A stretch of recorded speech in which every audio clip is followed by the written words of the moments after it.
Je vous invite à prendre votre Bible et à regarder avec moi dans Ésaïe chapitre 20.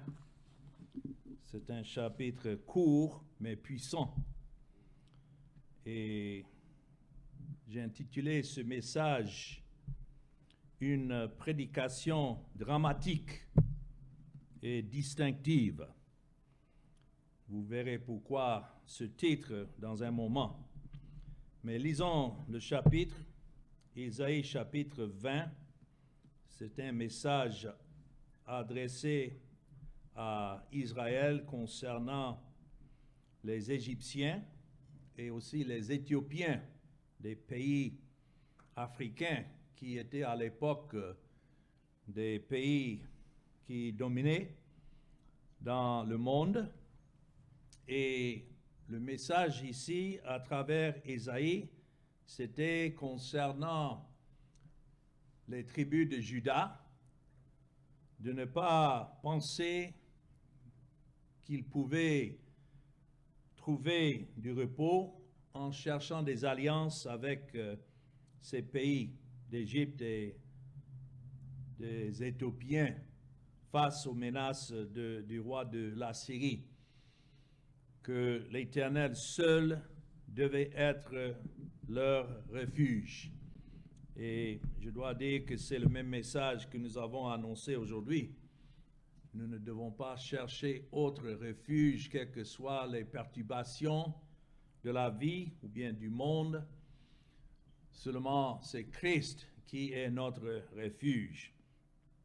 Mais ici, dans Marcha nu et déchaussé, voilà pourquoi j'ai intitulé ce message « Une prédication dramatique et distinctive ». Et l'Éternel dit, de même que mon serviteur Ésaïe marche nu et déchaussé, ce qui sera dans 3 ans un signe et un présage pour l'Égypte et pour l'Éthiopie.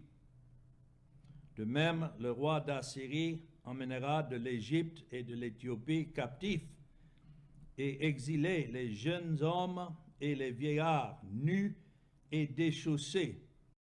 De ces histoires pour confirmer ce qui est écrit, mais néanmoins, c'est une manière de nous confirmer que ce qui est écrit est vrai. Cette invasion avait un point de repère concret dans l'histoire de la Syrie, surtout quelques 711 ans avant l'arrivée de Christ. Donc nous pouvons bien préciser ce temps-là, 711 ans avant le Seigneur Jésus-Christ.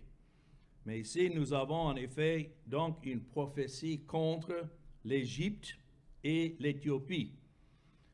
Et comme je disais, les inscriptions assyriennes nous permettent de dater cette prophétie avec une approche proche de l'exactitude. Et ça ne doit pas nous surprendre ainsi parce que nous savons que Dieu est le Dieu de l'histoire. Tout ce qu'il a ordonné, annoncé, effectivement, s'est accompli.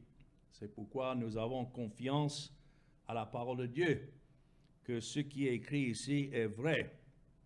Ashdod, cette ville qui est mentionnée dans le verset 1, ou bien Asdod, a été assiégée par une armée assyrienne 2 fois, en effet, sous le règne de ce roi Sargon.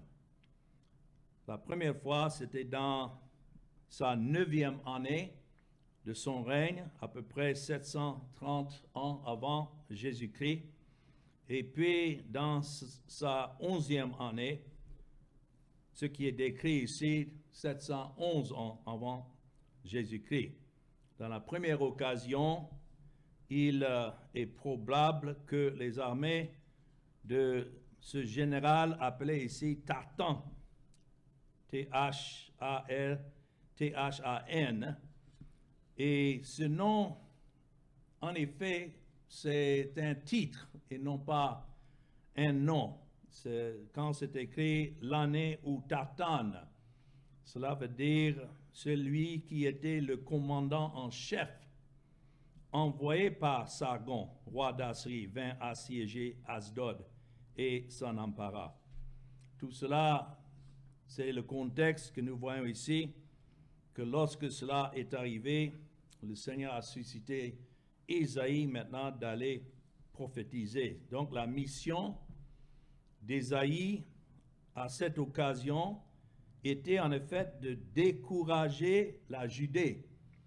C'était la tribu au sud du pays qui était préservée pendant ce temps et devait être préservée pendant 150 ans jusqu'à ce que le Seigneur devait susciter Babylone pour venir contre Juda. Mais à cette époque, Juda devait être préservé, quoique les 10 tribus du nord devaient être emmenées en captivité.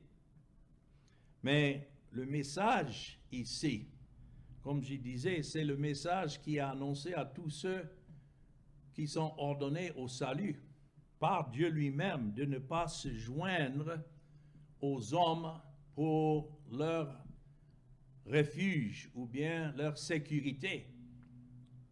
Il y a toujours cette tentation d'aller chercher des alliances parmi les gens, pensant qu'à travers ces alliances, nous serons plus en sécurité.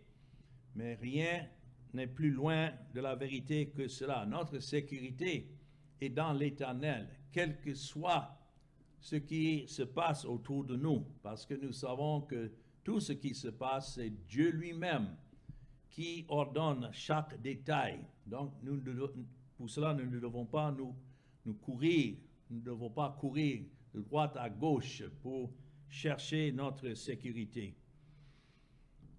Donc, ce message adressé à Judée, c'était pour décourager ce reste de Judée que le Seigneur était en train de préserver, le reste de Juda, la tribu de Juda.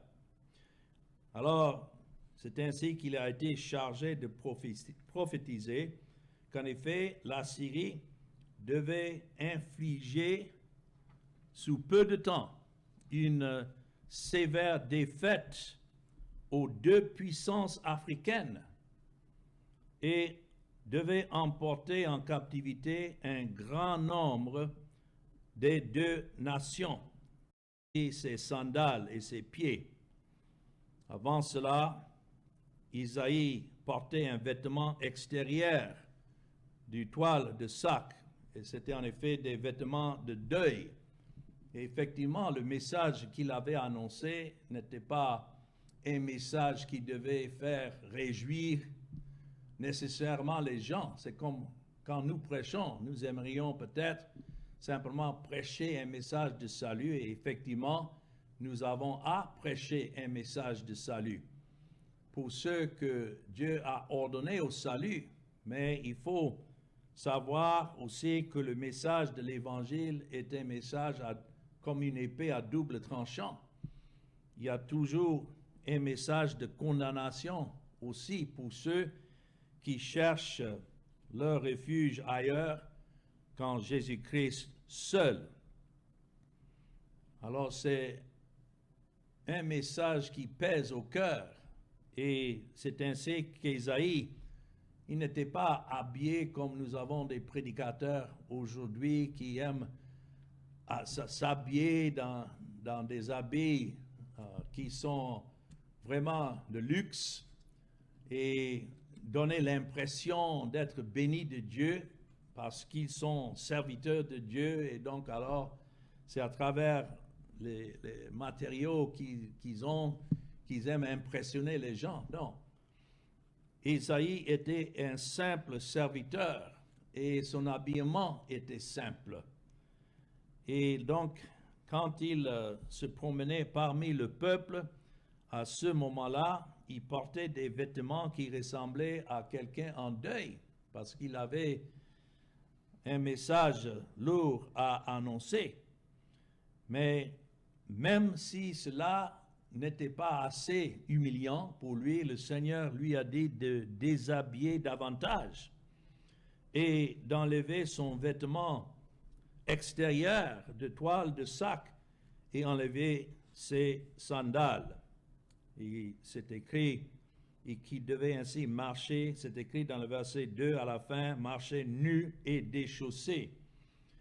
Je ne crois pas qu'il était complètement nu, mais certainement sous le vêtement qu'il a dû enlever, il avait des sous-vêtements qu'on porte quand on est peut-être à la maison et prêt à aller au lit, mais c'était un habillement qui l'identifiait avec les pauvres et les plus démunis de son jour. Et même ayant l'aspect d'un prisonnier, quand on vient prendre des captifs, on les enlève des habits, on les marche en chaîne à un endroit.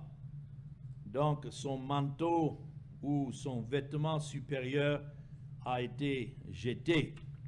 C'est ainsi, je crois, que nous avons un exemple de notre Seigneur Jésus-Christ qui est venu dans ce monde et qui s'est humilié lui-même. Quoique Dieu, néanmoins dans la chair, il s'est habillé avec un habillement de serviteur, comme nous lisons dans Philippiens chapitre 2, ce que Dieu a dit à Isaïe de faire. Nous savons que des années plus tard, c'est effectivement de cette manière que le Seigneur Jésus-Christ lui-même devait venir dans ce monde pour accomplir la mission pour laquelle le Père lui avait envoyé. Dans Philippiens 2, c'est écrit ici, commençant dans le verset 6, lequel, existant en forme de Dieu, n'a point regardé comme une proie à arracher d'être égal avec Dieu. Isaïe n'a même pas résisté pour dire non, mais je suis serviteur de Dieu, donc je ne peux pas m'habiller ou me déshabiller de cette manière. Nous ne voyons aucun argument donné par Isaïe ici. Il s'est humilié à ce que Dieu lui disait de faire. Et c'est comme ça que nous sommes en tant que prédicateurs. Nous ne devons pas choisir les meilleures situations où nous allons prêcher pour être vus des hommes. Non. Partout où le Seigneur nous envoie, effectivement, nous accomplissons ce qu'il nous dit de faire. Mais ici, concernant le Seigneur Jésus-Christ, parce qu'il est le plus grand exemple, c'est écrit dans le verset 7, vous voyez ces mots, mais c'est dépouillé lui-même, dépouillé, enlevé son vêtement de gloire qu'il avait auprès de son Père, et en prenant une forme de quoi? Serviteur, en devenant semblable aux hommes, comme Ésaïe marchant parmi les hommes de son jour, il n'y avait rien en lui pour le distinguer, pour dire qu'il avait un avantage sur les autres. Non. Et ayant paru comme quoi? Un simple homme, il s'est humilié lui-même, se rendant obéissant jusqu'à la mort, même jusqu'à la mort de la croix. Donc c'est pourquoi aussi Dieu l'a souverainement élevé et lui a donné le nom qui est au-dessus de tout nom, afin qu'au nom de Jésus, tout genou fléchisse dans les cieux, sur la terre et sous la terre, et que toute langue confesse que Jésus-Christ est Seigneur à la gloire de Dieu le Père. Voilà pourquoi je dis que Isaïe était en effet une image typique de notre Seigneur Jésus dans son humiliation, marchant parmi les hommes. Nous savons, en lisant d'autres prophètes de temps en temps, Dieu leur avait donné ces mêmes expériences, tout aussi difficiles comme nous voyons ici avec Isaïe, et c'était des signes pour Israël. Je pense par exemple à Osée, qui a dû endurer un mariage éprouvant, qui devait marier une femme prostituée comme un signe de la prostitution spirituelle du peuple d'Israël. Et même la femme d'Ézéchiel est morte comme une illustration pour la nation d'Israël. Nous voyons ça dans Ézéchiel, le chapitre 24, et le verset 16 à 24. Dieu fait tout cela pour sa gloire seule, et ceux qui sont véritablement serviteurs, ils se soumettent à tout ce que Dieu leur dit. Mais ici, revenant dans mon texte, dans Ésaïe 20, les versets 3 à 4, c'est ainsi que nous voyons que ce signe était donné à Ésaïe pour annoncer le jugement et l'humiliation de l'Égypte et de l'Éthiopie. Dieu a dit que son serviteur, voilà comment il l'appelle dans le verset 3, l'Éternel dit de même que mon serviteur Ésaïe. Donc même dans cet état d'humiliation, Dieu avait toujours sa main sur lui, et comme tout serviteur qui sert son maître, Ésaïe devait alors servir Dieu de cette manière, et il devait marcher nu et pieds nus pendant une période de 3 ans. Vous voyez ça dans le verset 3, ce qui sera dans 3 ans un signe et un présage pour l'Égypte et pour l'Éthiopie. Nous ne savons pas si c'était pendant les 3 ans qu'il devait marcher chaque jour de cette manière, parce que c'est écrit ce qui sera dans 3 ans un signe. Donc le Seigneur a donné ça pour annoncer ce qui devait arriver bientôt. Mais c'était un message contre l'Égypte et contre l'Éthiopie, parce que le roi d'Assyrie allait emmener les Égyptiens et les Éthiopiens comme prisonniers. On n'a pas besoin d'imaginer qu'Ésaïe se soit promené, dépouillé pendant ces 3 années entières. C'est comme Ézéchiel, le Seigneur lui a donné l'ordre de s'allonger sur le côté pendant 390 jours sans se lever. Nous voyons ça dans Ézéchiel, le chapitre 4, le verset 9. On ne sait pas si pendant la journée, il s'allongeait sur son côté et puis il s'est levé pour aller à la maison, pour retourner et faire ça pendant 390 jours ou pas. Mais seulement, c'était encore un signe qu'il devait faire pour que lorsque les gens passaient et lui demandaient « Mais que fais-tu » il pouvait leur donner le message de Dieu à leur égard. Je vois des gens bien zélés aujourd'hui qui se mettent au coin des rues et qui font de n'importe quoi, mais qui ne sont pas les serviteurs de Dieu. Ils s'imaginent qu'à travers ces moments, ils sont en train de gagner en quelque sorte de crédit auprès de Dieu pour leurs œuvres et ce qu'ils sont en train de faire. Christ lui-même a dénoncé des gens comme ça de son jour, puisqu'il a dit, il y en a dans Matthieu 7, 21, ceux qui me disent Seigneur, Seigneur, n'entreront pas tous dans le royaume des cieux, mais celui-là seul qui fait la volonté de mon Père qui est dans les cieux. Quelle est la volonté du Père qui est dans les cieux? Sa volonté, c'est que toute la gloire revienne à son Fils, le Seigneur Jésus-Christ. Mais il y a des gens qui vont prendre ces habitudes comme Ésaïe, Ézéchiel, et dire que non, par leur zèle, ils sont en train de servir le Seigneur. Mais Dieu continue, Christ continue dans le verset 22, plusieurs me diront en ce jour-là, Seigneur, Seigneur, n'avons-nous pas prophétisé par ton nom? N'avons-nous pas chassé des démons par ton nom? Et n'avons-nous pas fait beaucoup de miracles par ton nom? alors je leur dirai ouvertement, je ne vous ai jamais connu. Retirez-vous de moi, vous qui commettez l'iniquité. Il y en a qui font ce qu'ils font pour impressionner les gens, mais cela ne signifie pas qu'ils sont serviteurs du Seigneur. Mais dans le cas d'Ésaïe, il ne faisait pas cela pour attirer l'attention sur lui-même, mais pour manifester aux gens ce message concernant le jugement de Dieu qui devait bientôt arriver. Et c'était un message contre l'Égypte, parce que le roi d'Assyrie allait emmener ces Égyptiens comme prisonniers, et donc de marcher déchaussé de cette manière, Dieu était en train de déclarer, comme nous voyons dans le verset 4, que c'est effectivement de cette manière que les Assyriens allaient emmener le peuple d'Égypte en captivité.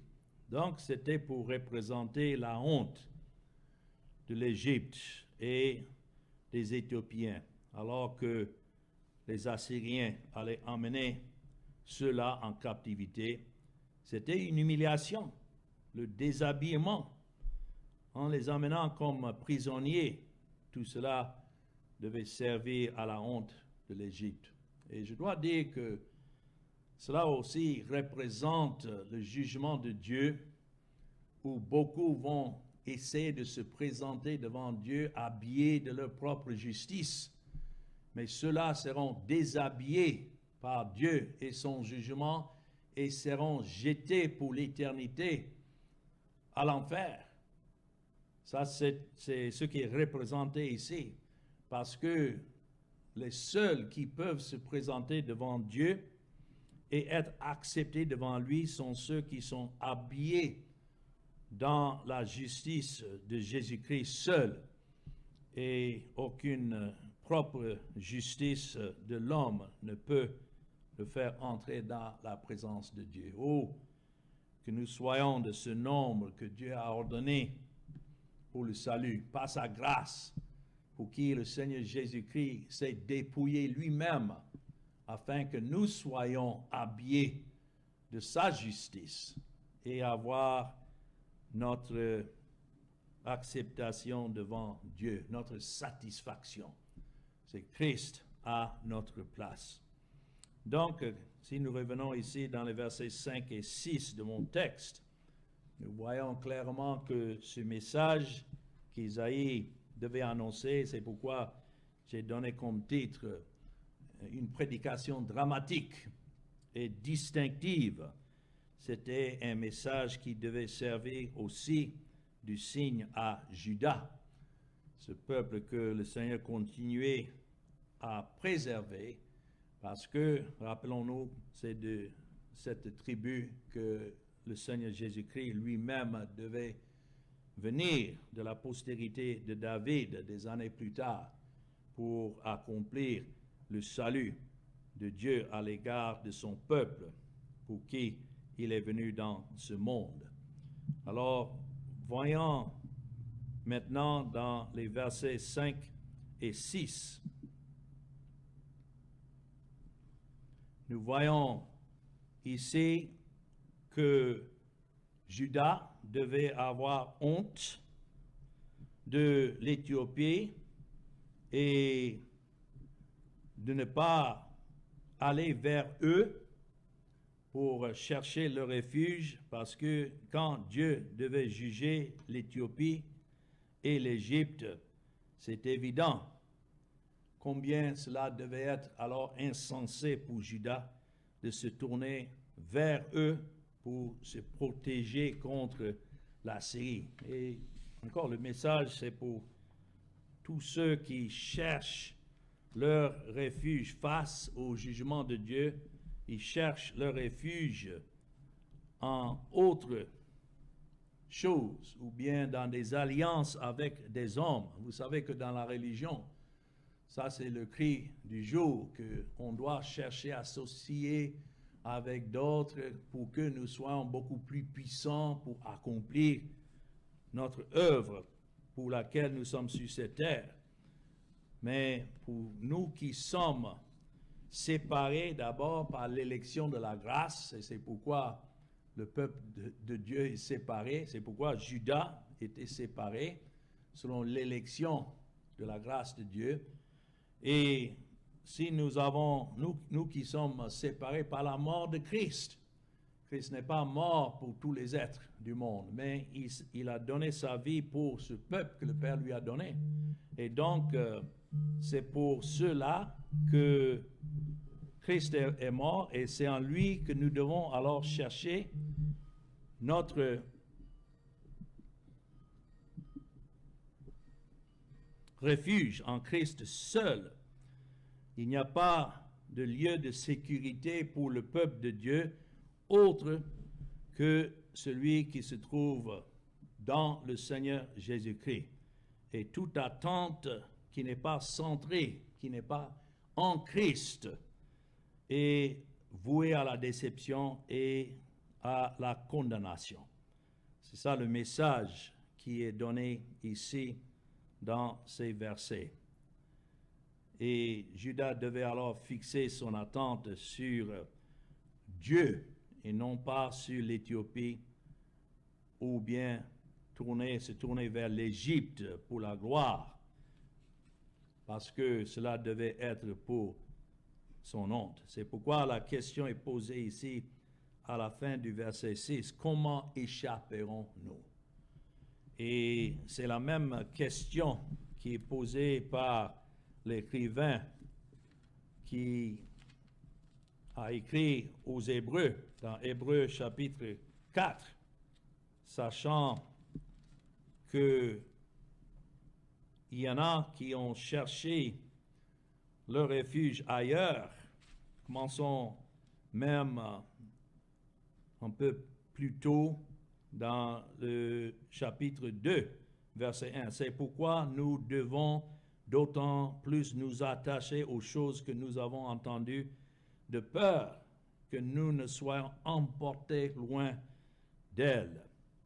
Et la même question est posée dans le verset 3. Comment échapperons-nous?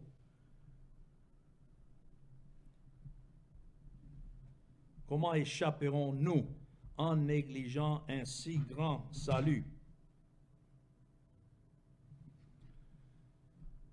Un si grand salut qui a annoncé d'abord par le Seigneur nous a été confirmé par ceux qui l'ont entendu. Dieu appuyant leur témoignage par des signes et des prodiges et divers miracles et par les dons du Saint-Esprit distribués selon sa volonté. Voilà le même message. Comment échapperons-nous? L'Éternel avait placé Judas dans un coin, pris entre deux puissants empires, l'Égypte et la Syrie, et sans pouvoir faire confiance à l'un ni à l'autre. Donc il n'y avait pas d'échappatoire, sauf dans l'Éternel seul. Donc comment échapperons-nous si nous cherchons notre refuge à travers les hommes ou bien des alliances quelconques? Mieux vaut rester seuls tels que nous sommes et continuer à nous unir seuls en adorant le Seigneur Jésus tel qu'il est révélé dans les Écritures que de se joindre aux hommes dans la fausse religion. Voilà le message. En raison de cette glorieuse promesse que nous avons vue dans le chapitre 19, où Dieu avait dit, même s'il devait apporter un jugement contre l'Égypte et contre la Syrie, néanmoins, même pour cela, Israël ne devait pas dire non, mais Dieu a son peuple parmi ces nations-là, donc nous pouvons nous lier à eux. Non. Dieu sait ceux qui lui appartiennent. Et ce n'est pas à nous alors d'aller chercher qui sont ceux-là. nous devons rester là où Dieu nous a placés et continuer à faire confiance à lui et rester séparés à travers ce message de l'Évangile qui nous a été révélé, qui donne toute la gloire à Jésus-Christ. Judas aurait pu être encore plus tenté de dire, eh bien, nous pouvons faire confiance à l'Égypte, mais avec le signe dramatique que Dieu a donné à Ésaïe, Ésaïe a montré à Judas combien c'était vain de faire de l'Égypte leur attente ou leur gloire.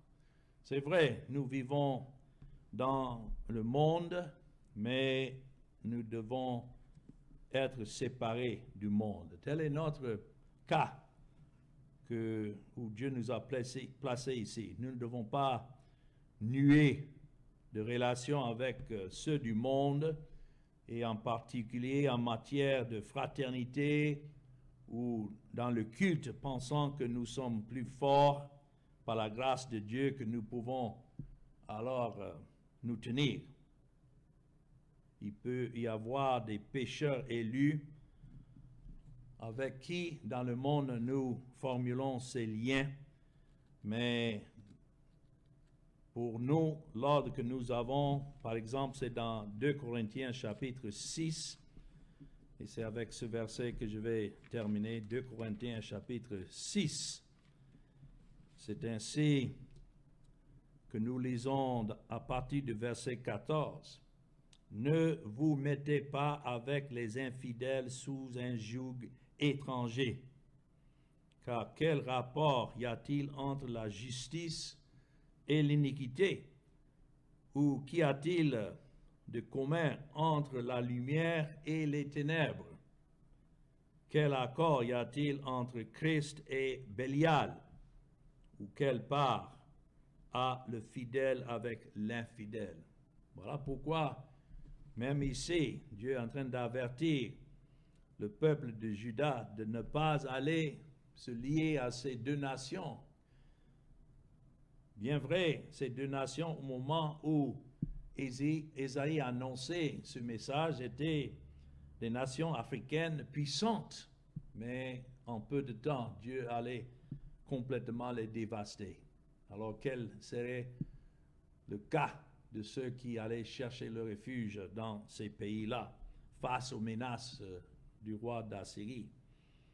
Ici, Dieu continue à dire quel rapport y a-t-il entre le temple de Dieu et les idoles, car nous sommes le temple du Dieu vivant. Quand il dit cela, il parle de l'Église, l'ensemble des élus que Dieu a choisis pour qui Christ est mort. Voilà le temple de Dieu vivant.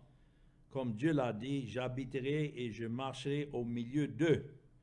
Je serai leur Dieu et ils seront mon peuple. Et effectivement, au moment où Isaïe donnait cette prophétie, le temple existait encore à Jérusalem. Et c'est là où Dieu avait placé sa gloire. Il y avait les sacrificateurs, les sacrifices, tout cela représentait l'œuvre de Christ. Mais c'est là que Dieu a promis sa bénédiction, pas en se liant avec ces autres pays idolâtres. Et verset 17, il dit, c'est pourquoi sortez du milieu d'eux et quoi? Séparez-vous, dit le Seigneur, ne touchez pas à ce qui est impur, et je vous accueillerai, et je serai pour vous un père, et vous serez pour moi des fils et des filles, dit le Seigneur Tout-Puissant. Alors voilà le message livré d'une manière dramatique par le prophète Ésaïe, mais d'une manière sûre en même temps. Et je dis que le Seigneur nous donne à nous tenir fermes là où il nous a placés en tant que ses serviteurs. Peut-être que nous n'allons pas aller nous déshabiller pour impressionner les gens de l'humiliation qui doit arriver à ceux qui sont hors de Christ, mais quand même dans notre manière, c'est avec urgence que nous devons annoncer ce message à ceux de nos jours. et dire à ceux qui appartiennent à Christ de ne pas chercher des alliances avec des hommes et des femmes idolâtres, mais de rester séparés selon la volonté de Dieu. Alors que le Seigneur nous encourage par ce message et que son nom soit glorifié. Amen.